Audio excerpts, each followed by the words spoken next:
Hello दोस्तों, जय श्री कृष्ण। आप सभी कैसे हैं? आशा करती हूँ कि आप सभी अच्छे होंगे। प्राचीन ज्ञान यूट्यूब चैनल, और यदि आप धर्म, आध्यात्म, ज्योतिष और प्राचीन रहस्यों से जुड़ी ज्ञानवर्धक जानकारी प्राप्त करना चाहते हैं तो हमारे चैनल को अवश्य सब्सक्राइब करें और वीडियो को लाइक शेयर करना न भूलें। दोस्तों, सनातन धर्म में वृक्षों को केवल प्रकृति का हिस्सा नहीं माना गया, बल्कि उन्हें देवताओं का स्वरूप समझा गया है। पीपल में भगवान विष्णु का वास माना गया है, बरगद में त्रिदेव का और तुलसी में माता लक्ष्मी का वास बताया गया है।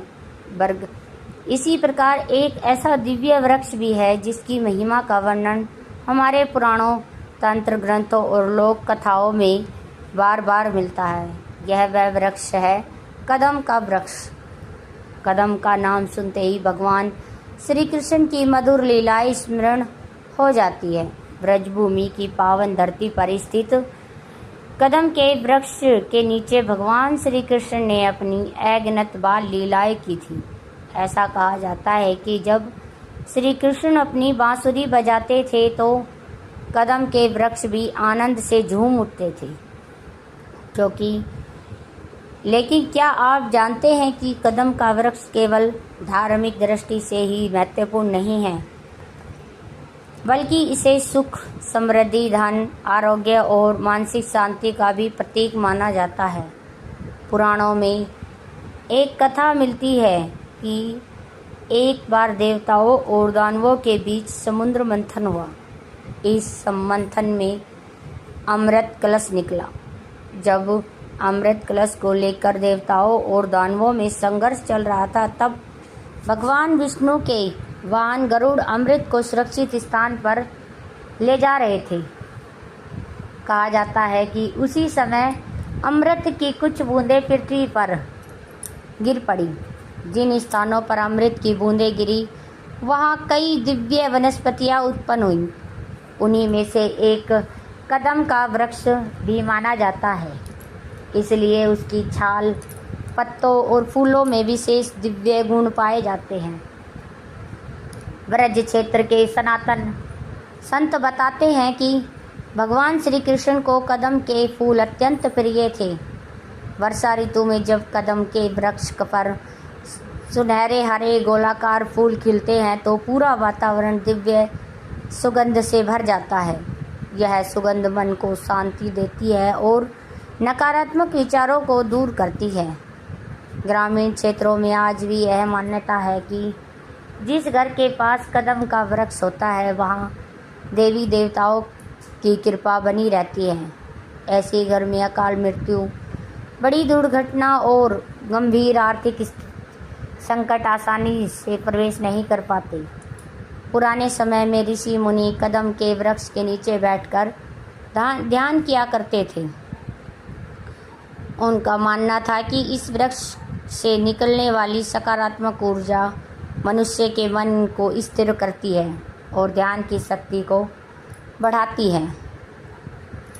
दोस्तों, एक प्राचीन कथा के अनुसार एक निर्धन ब्राह्मण प्रतिदिन कदम के वृक्ष की पूजा करता था।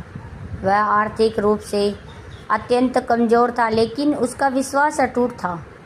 एक दिन उसने श्रद्धा से वृक्ष की जड़ में जल अर्पित किया और भगवान श्री कृष्ण से प्रार्थना की कि कुछ ही दिनों बाद उसके जीवन में ऐसे परिवर्तन होने लगे जिनकी उसने कभी कल्पना भी नहीं की थी।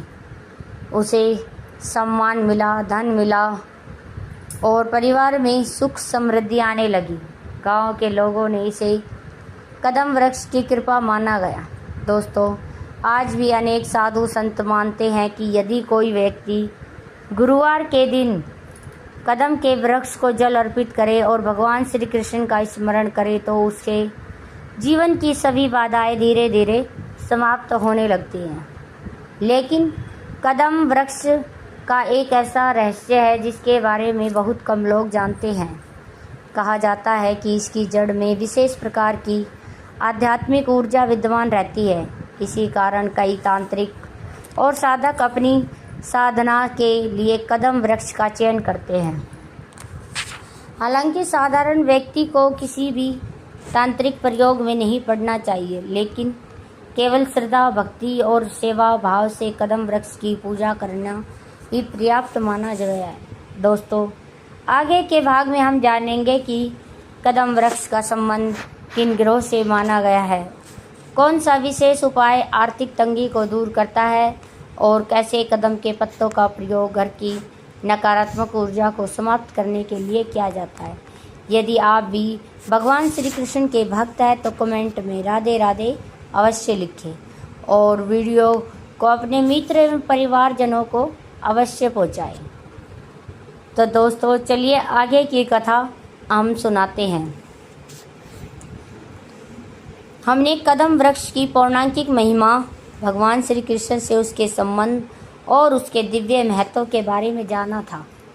आज हम इस अद्भुत वृक्ष के जुड़े कुछ और रहस्यों और उनके चमत्कारी प्रभावों के बारे में विस्तार से चर्चा करेंगे। दोस्तों, ज्योतिष शास्त्र में प्रत्येक वृक्ष का संबंध किसी न किसी ग्रह से माना गया है। कदम का वृक्ष विशेष रूप से गुरु और बुध ग्रह से जुड़ा हुआ माना जाता है।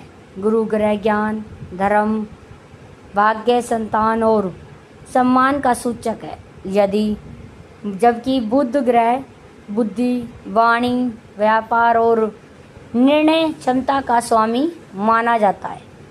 ज्योतिषाचार्यों के अनुसार यदि किसी व्यक्ति की कुंडली में गुरु ग्रह कमजोर हो, बार बार आर्थिक परेशानियां आ रही हो, शिक्षा में बाधा आ रही है या सम्मान में कमी महसूस हो रही हो, तो उसे कदम के वृक्ष की सेवा करनी चाहिए। नियमित रूप से इस वृक्ष की जड़ में जल अर्पित करने से गुरु ग्रह की शुभता बढ़ने लगती है। एक प्राचीन कथा के अनुसार एक नगर में एक विद्वान युवक रहता था। वह बहुत ही बुद्धिमान था, लेकिन उसके जीवन में सफलता नहीं आ रही थी। लेकिन अनेकों प्रयासों के बाद भी उसे उचित सम्मान और रोजगार नहीं मिल पा रहा था। निराश होकर वह एक संत के पास पहुंचा। संत ने उसकी जन्म कुंडली देखकर कहा कि उसका गुरु ग्रह अत्यंत कमजोर है। उन्होंने उसे सलाह दी कि वह प्रत्येक गुरुवार को कदम के वृक्ष के नीचे बैठकर भगवान विष्णु और भगवान श्री कृष्ण का ध्यान करे तथा वृक्ष को जल अर्पित करे। युवक ने पूरे विश्वास के साथ यह उपाय प्रारंभ किया। कुछ ही महीनों भीतर उसके जीवन में आश्चर्यजनक परिवर्तन दिखाई देने लगे। उसे एक प्रतिष्ठित स्थान पर कार्य मिला, समाज में सम्मान बढ़ा और उसके जीवन में सुख समृद्धि आने लगी। दोस्तों, ग्रामीण भारत में आज भी यह मान्यता प्रचलित है कि कदम का वृक्ष घर और परिवार की रक्षा करता है। पुराने समय में लोग अपने गांव की सीमा पर कदम के वृक्ष लगाया करते थे। उनका विश्वास था कि यह वृक्ष नकारात्मक शक्तियों को गांव के भीतर प्रवेश नहीं करने देता है। कहा जाता है कि जहां कदम के वृक्ष की अधिकता होती है, वहां का वातावरण अत्यंत शांत और सकारात्मक रहता है। इसके आसपास बैठने में मन में चल रही चिंता और अशांति धीरे धीरे समाप्त होने लगती है। अब हम जानते हैं कि धन वृद्धि से जुड़ा एक प्रसिद्ध उपाय मान्यता है कि यदि शुक्रवार के दिन प्रातः स्नान करके कदम के वृक्ष के पास जाए, उसकी पूजा करे और श्रद्धा से एक स्वस्थ पत्ता घर लेकर आए, तो वह पत्ता घर की सकारात्मक ऊर्जा को बढ़ाता है। उस पत्ते को पूजा स्थान में रखने से परिवार में सुख समृद्धि का वातावरण बना रहता है। ध्यान रखें कि किसी भी वृक्ष का पत्ता बिना अनुमति और बिना श्रद्धा से नहीं तोड़ना चाहिए। सनातन धर्म हमें प्रकृति के प्रति सम्मान करना सिखाता है, इसलिए पहले वृक्ष को प्रणाम करें, फिर विनम्रता से आपका आवश्यक वस्तु ग्रहण करें। दोस्तों, कदम का वृक्ष केवल धार्मिक दृष्टि से ही नहीं बल्कि स्वास्थ्य की दृष्टि से भी अत्यंत महत्वपूर्ण बताया गया है।